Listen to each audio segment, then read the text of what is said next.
Welcome, everybody, to Victory Circle Podcast. I'm your host, Jason Wilson, and today, my guest is such a phenomenal speaker and holistic transformational coach, originally from Iran, but currently residing in California. Thank you so much for joining us.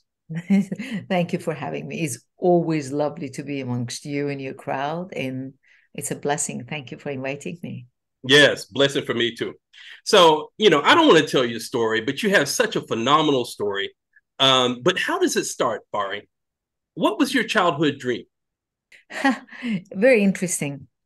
I was raised in a very big family, super wealthy and super miserable. I probably can say the most dysfunctional family I've ever seen. It was my family. And as I was very unhappy as a child, and I was what was I? I was a number four kid between my parents, but I was number six for my father had two other boys before he married my mother. So I wasn't really middle, I was in at the end, whatever it was. And I was miserable, like God knows what. And I was 8 years old. I had this dream. Was it a vision? Was it a dream? To this day, I'm at the age of 65. I still can't tell what it was, but it was real. I was walking in our street, and then I just had a dream that this massive cloud and is walking down towards me, but the cloud has a profile like a half a face of a human, not a man, not a woman, and it's a cloud, and is looking down towards me, and it's blowing like blowing air, but from his mouth is turquoise and pearl pouring out at me, and I feel like I'm going up towards it and reach it, and then it says, "I never leave you alone. Follow your dream. I never leave you alone." I was 8 years old. I woke up, and when I woke up, I said, "Oh, this was God." I felt this was God. Of course, I'll come and tell my mother, and then it goes, "Oh, God never comes in a shape of a cloud. No, you can never reach God." Blah blah blah blah. Yeah. Everybody wants to force you their opinion as though I said something wrong. Anyway, fast forward, I'm really miserable. I'm very heavy. I eat my emotions. At school, they called my mother and they said, "Oh, she is so excellent on volleyball. Oh my God, look what she's doing. She needs to get into the team." And my mother said, "Absolutely not. You know, this is a Muslim mentality." But my mother wasn't religious at all at that time, but it was just a matter of control. And it's just, "Oh no, she's going to go and she's going to be out with guys and she's going to lose her virginity. No way." Okay, Okay. fine, thank you. So then this goes on, and later stage, I was, like, I don't know how old was I, probably a couple of years later, and we were just playing around, and I started just doing some tennis with some people, and they said, "Why didn't you learn tennis?" Oh my God! They called my mom again. I said, "She needs to," and she says, "No way, no how, no way I let her do that." Really? Yeah, no, I lose control over her. She can be that wild. Okay, fine, go. Now, don't forget, my father was an athlete. He's always been strong and very, very fit. And so I had his thank goodness, genes of my father. And athleticism was always in me. What did your So father play? you name it. He was a wrestler. He was a boxer. And the good old days, my father died at the age of 105 and 21 years ago. So that goes to Wow. 135 years ago. There was no dumbbells and machine. So they would pick up the trunk of a tree. They would pick up rocks. And we had his pictures that he was lifting rocks like this. And he was so firm, Hmm. firmer than any bodybuilder we saw, because they were really doing weightlifting. They would hang themselves from the trees and pull themselves up whole to count for so many counts and then bring it down. And then it goes, "Oh, you guys, this is a chicken shed. This is not a gym." You know, so it was like he was like unbelievable, strong, very powerful, and super, super fit. And when he died at the age of 105, I never saw him. He was back in Iran, but he was he was only taking 1 spoon of Mylanta every night, no pills, nothing. He was so strong, and he died at that age. So his strength, his healthy eating habit, and exercise kept him going. So anyhow, I was very miserable. I couldn't do anything that I wanted to do. She would only allow me to just go for a walk and swim in the house because we had the pool and all of that. But miserable like hell. And it brought me so much depression and so heavy until I was at the age of 16. My father, one day I got in an argument with him and he started beating the shit out of me and started slapping me left and right. And it just wouldn't stop. It wasn't twice, it wasn't 3 times, it wasn't 10 times. And then my nose started bleeding. And then I started screaming. My mom ran. It was a massive house, huge house. So my mom heard my scream, came over and rescued me and just like wanted to kill my dad at that time. Anyhow, and I said, I will leave Iran. And I was 16. So I had to wait until I turned 21. I had done all the paperwork and everything was ready. The minute I turned 21, I filed for the papers. I got my passport. And by the time it came 2 weeks later, I ran out of Iran. I said, I need to find my voice. I need to find me. I need to find my freedom. And that's exactly what I did. And I lied to them. And when I left Iran at the age of 20, just 21, I just turned, I weigh 205 pounds and I'm short. I'm only 5'4", so that was a lot of weight for me. And I was really miserable. So I got to England and I see everybody like so skinny. And anyway, I lost the first 50 pounds there. And I lived in England. And the misery started in England. And I was even more depressed, but I could now run. I could go play tennis. Now I can learn to, even though it was raining. So why did you choose England out of all places? Okay, so good question. My cousin lived in England. And I told you my family was wealthy. So my sister had a boyfriend that had broken up with, and she was miserable. And she broke up because my mom made her to. So my mother said, since the cousin is there, send my sister with my elder sister to chaperone the younger one to England so she can forget the love for the boyfriend, not knowing that the boyfriend followed her in England too. And I said, okay, they're all in England, then I'll just go to England. That was a good excuse to say, I'm going to visit them, not to stay. I never said that. They wouldn't have let me go otherwise. Okay. I said, I'm going, that's how it happened to be England. I see. Okay. So then what did you do in England? So in England, at first, when I started, I left England, I left Iran to England with 400 pounds of my own money because my parents didn't want me to go. And they said, we're not going to give you money. I bought my own ticket and I saved 400 pounds. I went to England. This is exactly 44 years ago, August 22, 1978. Wow. I went to England and I only had 400 pounds. It wouldn't last forever. And I said, okay, now I'm going to become an au pair. Au pair is basically babysitting for family. So they give you a room. You can eat breakfast, lunch. I don't have to worry about the roof over my head. And I take care of the kids. I had no idea what to do, but I did that. Okay. I did that for a year. And then I got into, I started working after that in boutiques. They call it junior, means the one that folds the clothes and all that. And they give you money under the table because I didn't have work permit at that time. And from that, it increased and many years in fashion. I opened my own shop, my own boutique. Wow. From zero, I mean, zilch, nothing. And I had the pleasure of having Lady Diana and Queen of Jordan together, stepping into my shop that I was about to pass out. But those days, I mean, I've been in America for 31 years, and that was like maybe 4 years prior to that. There was no cell phone that you can take a picture, and I didn't have any camera. I was just like, oh my God, So let me ask you this: when you arrived to England, did you know English, or did you learn once you got there? No. I only knew how to say hello. How are you? But don't answer me back because I don't know what to say after it, And no, not at all.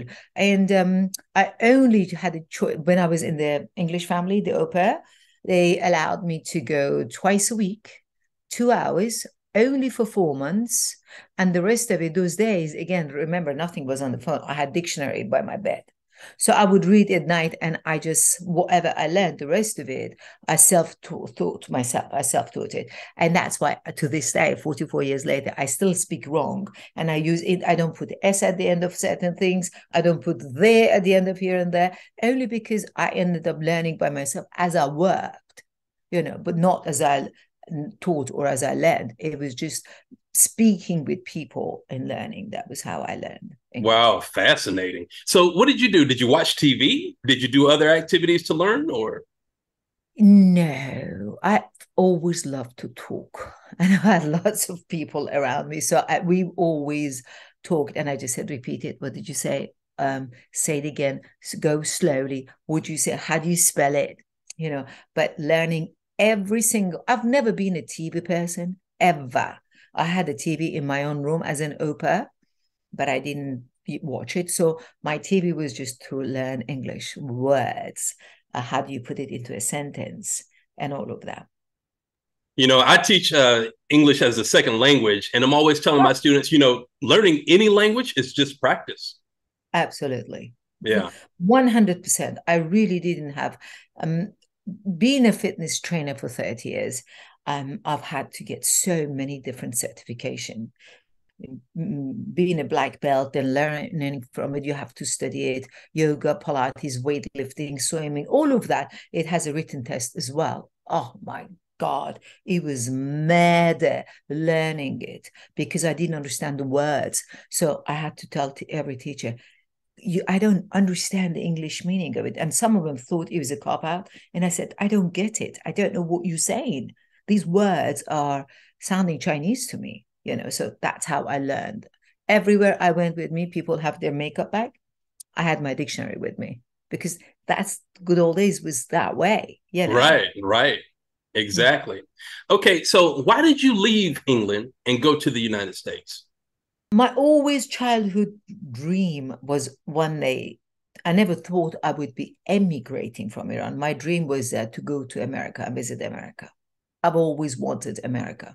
Okay. And then when I went to England, I knew deep down what was in my heart. I want to land in America. So I thought I'd go to England. Through England, I'll get my passport, my visa, and then I go to America.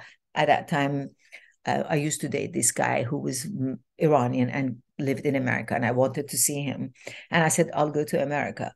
But soon after I went to England, the revolution and the protest and all of that in Iran started.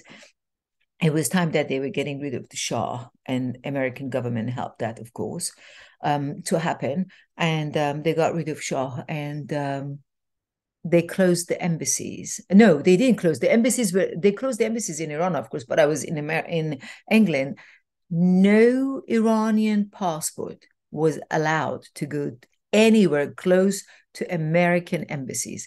A dog had more respect to go to American embassy than an Iranian passport and an Wow. Iranian person. So I got stuck in England for the next 14 years until I finally got my British passport. And then I came to America in 1991. December 7th, next month, it'll be 31 years I've been in America. I only came through with British passport. They wouldn't have allowed me otherwise to come in, even then. Right. I see. Okay. So once you got to the States, where did you go? You went straight to my California? brothers. No. Oh, yes, I did come to America. Yes, I had my two brothers that they were here and they were living in Dallas. And just 6 months before I arrived, they moved to California. Okay. Or I would have gone where they were in Dallas. Yeah. But you go where you have family and friends, right? So I did that too. I came where my brothers were here in California, in Los Angeles. Okay. So your transition to California professionally, what did you decide to do? I didn't know what I wanted to do because I was a boutique woman. I was a fashion girl. And I used to work out like a dog for myself because I loved it. But then in England, I became an excellent tennis player. I became an excellent squash player. And I was a swimmer like God knows what because it's cold and you swim indoors. So fitness was my drug of a day, the way I could deal. I was most depressed the imposter syndrome was killing me because the society was telling me that I am bad because I'm that Iranian girl, the Middle Eastern, I'm dark. Don't look at my hair now. I had 5 times more than this, and it was a jet black hair, and my look was Middle Eastern. So we were doomed being Middle Eastern and being, oh, you're that Muslim girl. Oh, you're that Iranian girl. Shame on you, and blah, blah, blah, blah. I remember one time I haven't said that, or maybe I did say that. It was pouring with rain, and they were in London. They called skinheads, and they were always teasing me and telling me things. And they're against, God knows, I think they're against themselves too. This bunch, and it was pouring with rain, and I always had umbrella. That day I didn't take umbrella because I thought it looks beautiful. I left the house and I said, oh, no umbrella. And I would walk to work, and the walk was 30 minutes walk. My hair was down, and then suddenly the rain started. But the rain started like crazy. And I said, well, I just have to get wet, you know. So I just had like a rain jacket in case, and a windbreaker, not a rain jacket. So, oh my God, my hair is down to my elbows, not here, elbows down. And I'm pushing. I said, I'm trying to go fast. All of a sudden, I feel something is poured on me. The skinheads from the top, they poured a green color paint on all over me. Oh my God. I was beside myself.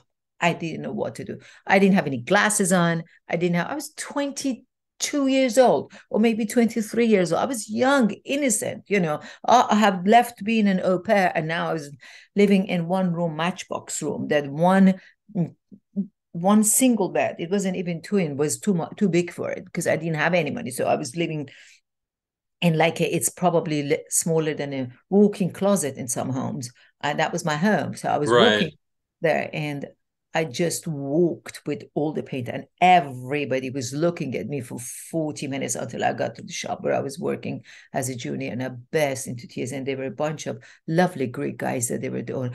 I walked in, and they all freaked out. What happened? And I told them what happened. And one of those Greek guys, of course, was like so macho and lived in the same building as I did. And he and his buddies, they went and they took care of the skinheads afterwards. Oh, they did.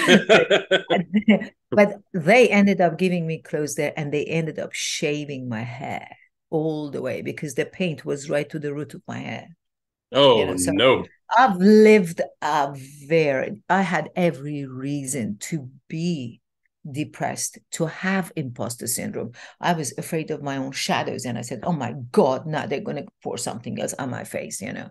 So it wasn't, can you imagine, just a 22, 3-year-old innocent girl coming, not 22-year-old today's girl, 22-year-old 44 years ago girl.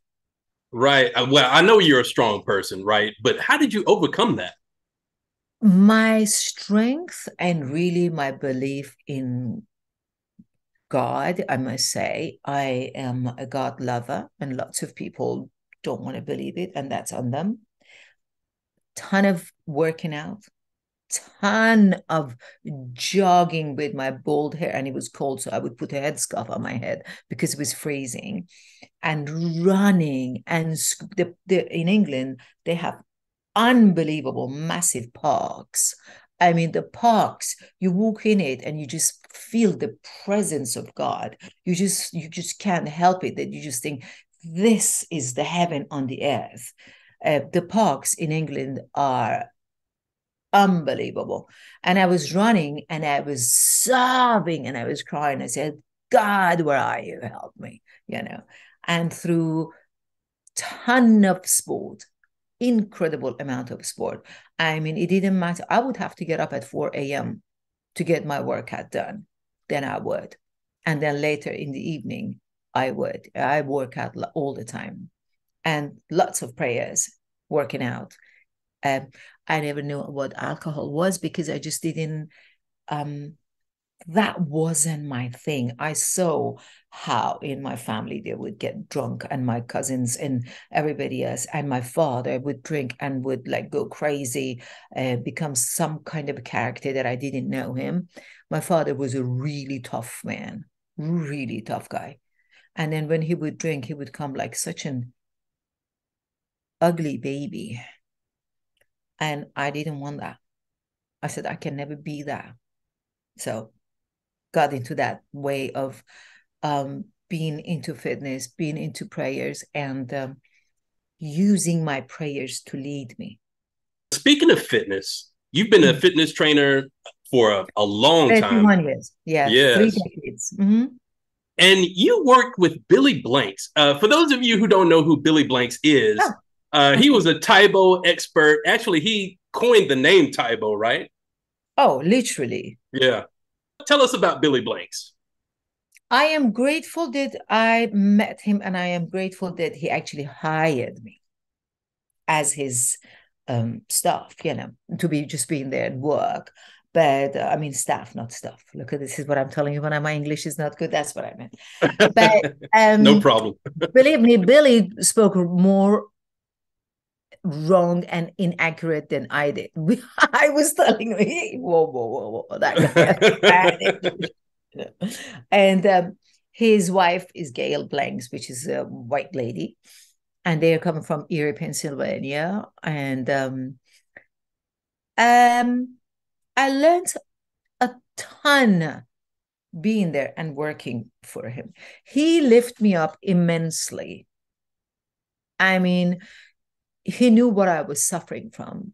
He knew I was like going like this and hiding myself from the world. And at that time, I was like, can you imagine, from size 16, that I was such a fat kid? I went to be a size probably 4, maybe 6, but that was it. All toned, incredibly muscled, immense amount of hair, and my cheekbones were all out here, and I was a very pretty girl at that time.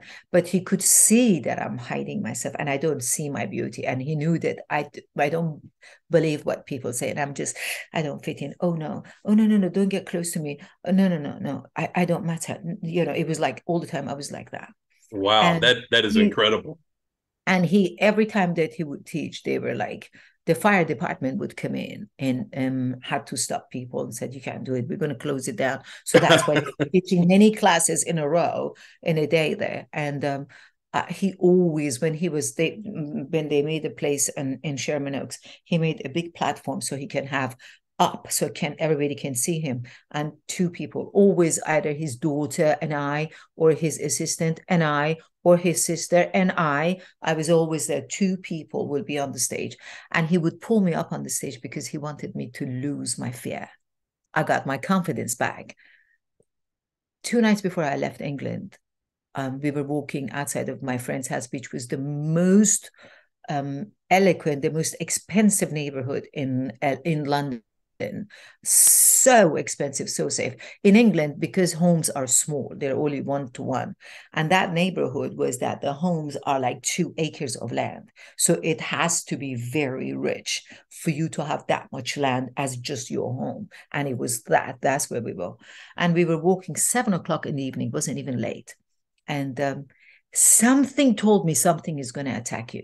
I was wearing my Cartier watch, and my friend had a diamond ring, her wedding ring, that her husband changed it for her, and it's like 15-carat diamond. I mean, a diamond this big on her finger.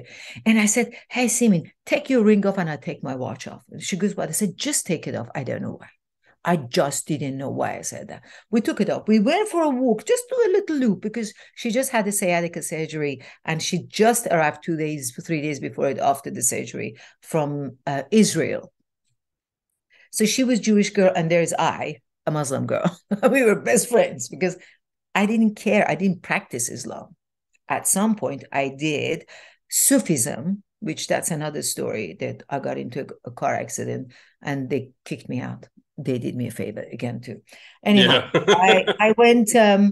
We went around the world, and we just came back, and I just really, honest to goodness, 20 steps before we get to the house, I felt this walk of somebody with a chain in his pockets, or change, and I hear it, and I looked back. We thought it was my friend's son scaring us, like, why did you go for a walk now? And you have to understand, December in London, it's freezing cold. That night was brilliant. It was so nice that we said, let's go and walk. And as we're coming back, I see this big, huge, tall white guy, as blonde as he could be. He threw himself on me, and I don't know what he wanted to rob me. Thank God I didn't have anything on me. And he was trying to undo my belt. He wanted to rape me.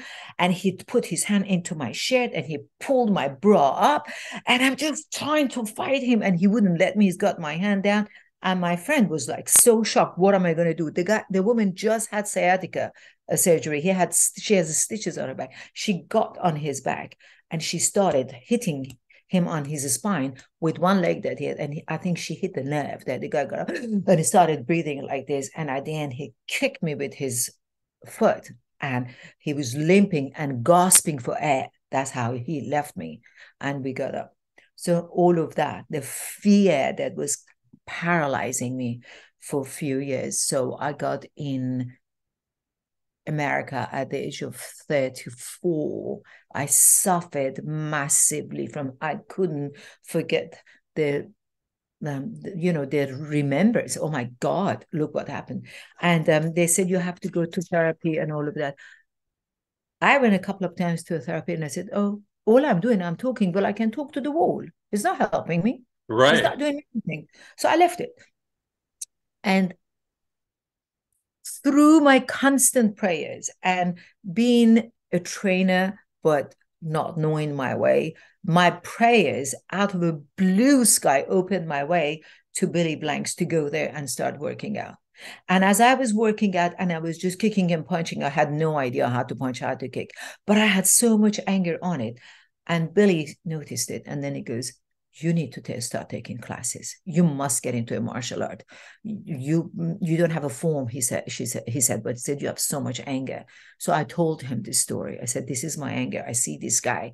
And then with my clothes, the karate class was going on one afternoon. He opened the door and he pushed me into the class to the teacher that he was saying. And then he goes, she's going to take the class like that because you had to go and wear your gis. The gi is the karate outfit that you wear.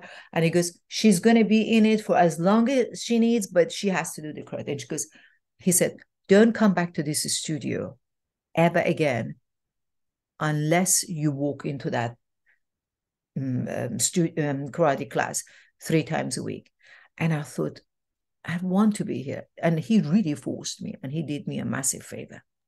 And when he did that, I mean, I just wanted to be mad at him. How dare you? I'm paying you and you tell me don't come, but he did me a favor and I got in. And it took me a while. I mean, I think I was 45 or 46 when I got my black belt.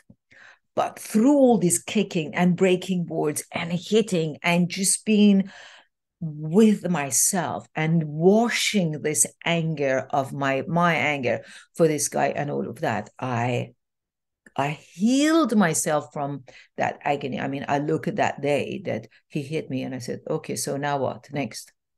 It doesn't bother me anymore, is what I'm trying to say. Oh, that's great. Mm-hmm.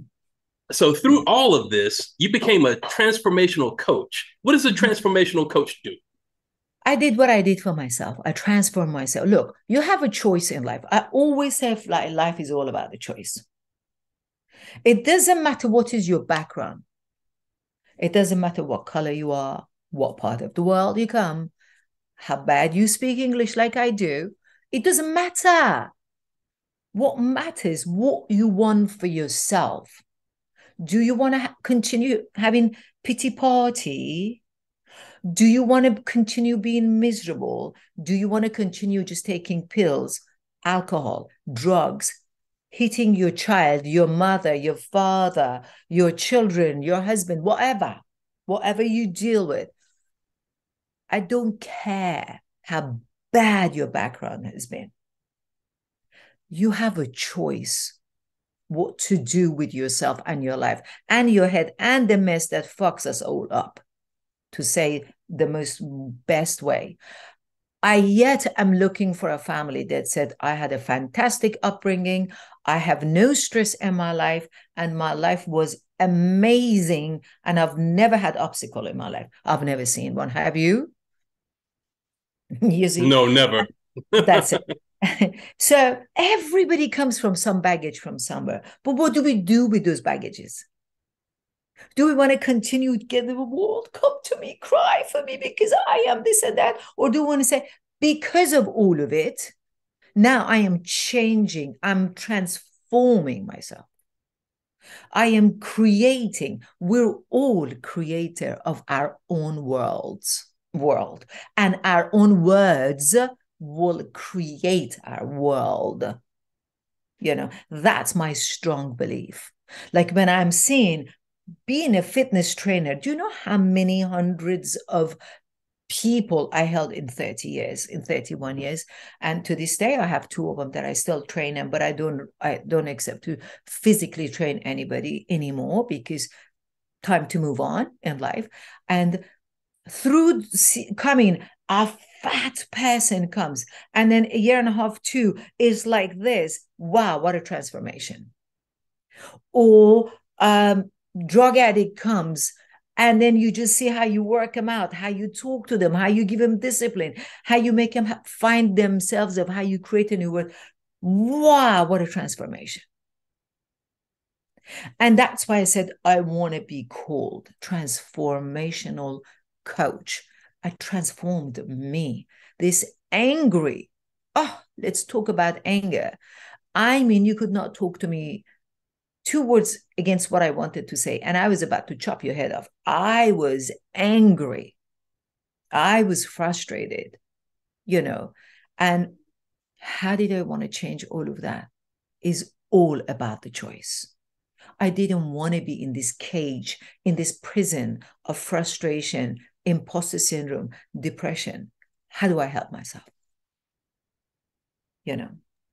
So you took everything that happened to you and you used it to help other people. That's a beautiful thing. Well, thank you. I don't believe things happen in life to us. We are creator of it. And whatever happens is not for us to sit and cry. What happens, you have to see at the end of it, the light at the end of that tunnel, and find your gift in it, find your healing in it. When I said to the guy, and then he goes, what do you mean? They raped my mother and my sister in front of me. And 6 months later, they came and they raped me. And I said, yes, they did, but it's over. What do you want to do with that rape story? Be miserable for the rest of your life? Get married from one to another, have 900 kids around the world because you don't want to sort yourself out? We choose to live in a pity party stage or become a hero because of what happened to us. That's absolutely right. And you know what? The enemy will use that against you as much as he can if you let him.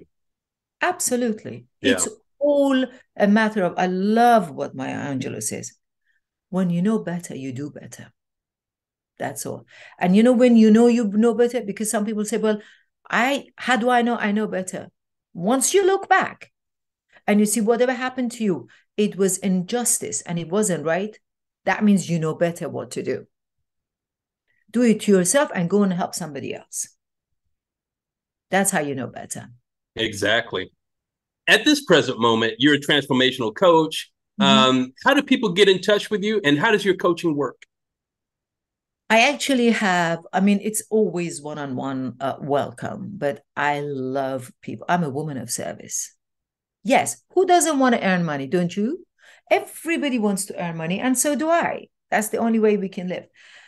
But I love to be of service. And because I want to reach out and help more people that they want to be helped.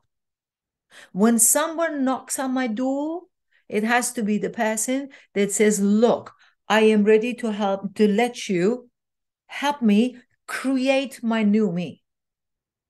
If you want your new you to be created and you don't want to have your guards up and fight me, but this and but that, drop all the buts. These buts means shit, means blocking you for further more misery. If you're willing to come in and you're willing to come open-hearted, lift your hands up and say, I'm open to receive help. I'm open to receive abundance. For that group that they want to be helped. Now I am offering for this year is going to be, it's normally $500 a year or $50 a month. But at this point now, if you contact me, it'll be either $250 for 1 year, or it will be $25 a month. And soon that is going to go back to the 50 and 500. And we will have, I'll create a Facebook group. It'll be sacred. It'll be so spiritual, but it will not be religious. Even though I converted to Christianity in 1997 in this primarily African American church in Los Angeles, is called Crenshaw Christian Center. And my pastor was Dr. Frederick Casey Price. I adored him. And the poor man died of corona that his housekeeper brought it to the house. I got baptized that I love Jesus. I love Moses. I love God. I'm a spiritual person. The spirituality will be in that house, but not talk of a religion. So it's my website is www.faritransformation.com. Only one word, faritransformation.com. Or they're welcome to email me at Fari, F-A-R-I, Fari at faritransformation.com. Wonderful. I mean, what a wonderful service that you're offering at such a reasonable price. Ladies and gentlemen, you have to take advantage of this right now. Get in touch with Fari at her website, on all of her social media channels. Do you have Facebook, Instagram, Fari? I have Facebook, Instagram, yes, and everything is on the Fari Transformation. If you put Fari Transformation, no space, you see my white hair, you know it's me. It's always the best thing to say. And some of it, actually, I think it's me and my darling husband. Awesome. Fari, thank you so much for being on my show. I mean, this conversation by itself is transformational. Anybody looking at this would have to work with you. Thank you so much. Thank you so much. Thank you for your help. Thank you. You're welcome. Take care. You too. Thank you for watching Victory Circle Podcast. Please subscribe to our YouTube channel.